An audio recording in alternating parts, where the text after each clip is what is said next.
ঘন সবুজ জঙ্গলে ভোরের আলো ফুটতেই সব প্রাণী কাজে ব্যস্ত। কেউ কানে গান গাইছে, কেউ খাবার খুঁজছে, কেউ পানিতে সাঁতার কাটছে। এই জঙ্গলেই বাস করে এক চালাক ছাগল, চম্পা ছাগলি। সে সবসময় হাঁটে ঠক ঠক করে, গলায় ঘণ্টা বেজে টিং টিং টিং। চম্পা ছাগল শুধু সুন্দর নয়, মাথাটাও বেশ ঠান্ডা ও বুদ্ধিতে ভরপুর। আর একই জঙ্গলে আছে একটা দুষ্টু শেয়াল, শেয়াল মিয়া। সে সুযোগ পেলেই কাউকে ঠকাতে চেষ্টা করে। খেতে আবার ছাগলের পাতা ভাজা, গাজর ভর্তা সবই পছন্দ। কিন্তু ছাগল পেলেই সে ভাবে, আহা, আজ তো একেবারে ভুনা মাংস দিবস। একদিন বিকেলে শিয়াল মিয়া পাতার আড়াল থেকে চম্পা ছাগলকে দেখছে। আজই সুযোগ।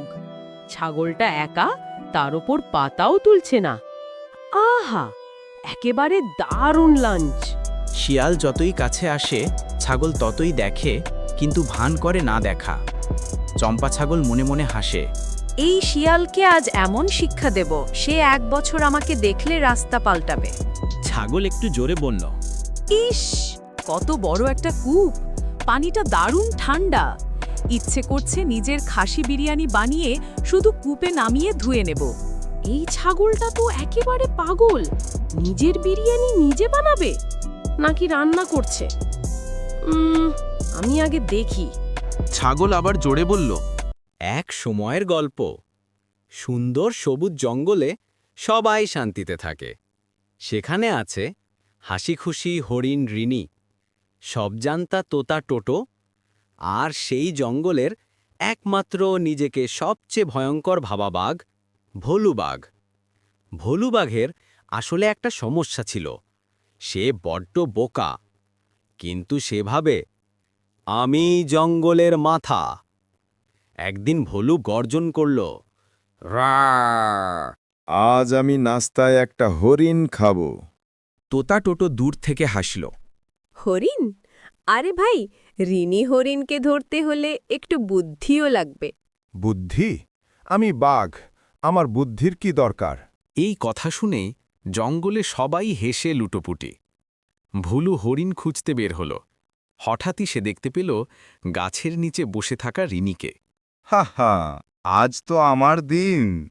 কিন্তু রিনি তো চালাক। সে পালানোর আগে ভেবেই নিল নাটক করবে। ওহো বাঘ ভাই, কোথায় যান? আপনার তো আজ খুব কষ্ট মনে হচ্ছে। কষ্ট? আমার? হ্যাঁ, আমি তো দূর থেকেই দেখলাম আপনি কাঁদছিলেন। কি, আমি কাঁদলাম? কখন? আরে এই তো একটু আগে। আপনার চোখের নিচে পানি শুকায়নি। বাঘ তাৎক্ষণিক চোখ টিপে দেখে, হ্যাঁ, সত্যিই তো পানি। সে জানে না যে এগুলো আসলে সকালের শিশির, যা বাতার উপর পড়েছিল আর তার নাকে লেগেছিল। উফ, আমি সত্যি কাঁদছিলাম, দুঃখ লাগছে।